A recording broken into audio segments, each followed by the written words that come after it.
High friend, బీడి తాగితేనే మంచిది కాదు. కాకపోతే ఆరోగ్యానికి దెబ్బ. కాకపోతే ఈ పిచ్చి అలవాటు అయింది. తాగాలంటే తాగాల. వద్దంటే ఎట్లా మానుకోనికి నోరు పిచ్చి వేసేది. బుల అనేది పనులు.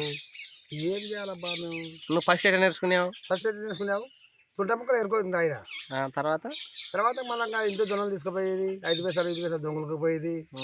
తాగుకుంటూనే ఎట్టే కాలక్షేపం చేసుకున్నాక ఇంత వయసు వచ్చినాక పెళ్ళిళ్ళు పిల్లలు అయినాక ఇంట్లో అప్పు చేసి తీసుకునేది. పని పోయేది దిద్దేది. ఈ బీడీలు బాగా చెప్తా. బీడి తాగదు ఎట్టుంటుంది, తాగకపోతే ఎట్టుంటుంది? బీడీ తాగితే ఆలోచనలు ఎక్కువ అని అన్నారు. కానీ ఏం ఆలోచన? ఒకటే ఆలోచనలే. బీడీ తాగుతలేవు, ఆలోచనలేవు వస్తాయంటారు. కానీ నా ఆలోచన నాదే. నా వరకు నేను ఏం చేయాలా? బీడీ తాగుతా. ఏదో నిద్ర వచ్చే ఒక పని నిద్ర వస్తుంది. 1 గంటప్పుడు మెరకొచ్చి బీడీ తాగుతా. నీళ్ళు తాగుతా ఒక చెమ్మెడు.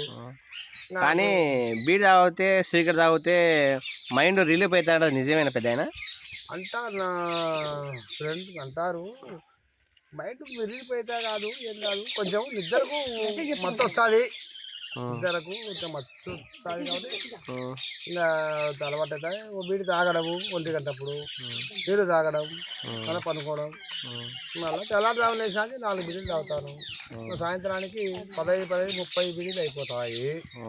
అది సమస్య. ఇంకా ఏం చేయాలి? డాక్టర్లు ఏం చెప్తారు అంటే మానుకుంటారు, బీడీలు తాగకుంటారు. దగ్గు లేచినప్పుడు దగ్గు సాలని పోతుంది అనుకో, బీడీలు తాగుతామంటారు.